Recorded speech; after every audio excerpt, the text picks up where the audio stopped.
অনেক বছর পর তিন পুরনো বান্ধবীর দেখা হয়ে গেল একটি হাসপাতালের সামনে।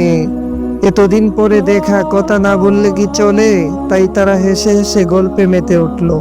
প্রথম বান্ধবী গর্বের সাথে বলল, আমার স্বামী এত ধনী যে আমি যেখানেই যাই আমার নিজের হেলিকপ্টার সবসময় আমার জন্য প্রস্তুত থাকে।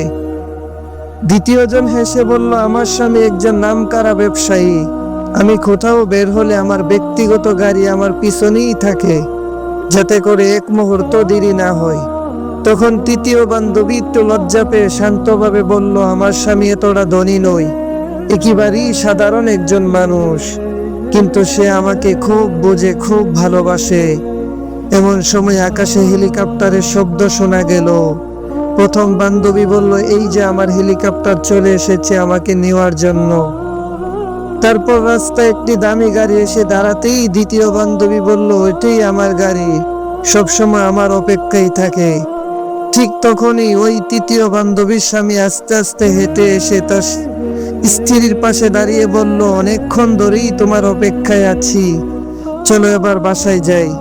এই দৃশ্য দেখে অন্য দুই বান্ধবী কিছুটা থমকে গেল।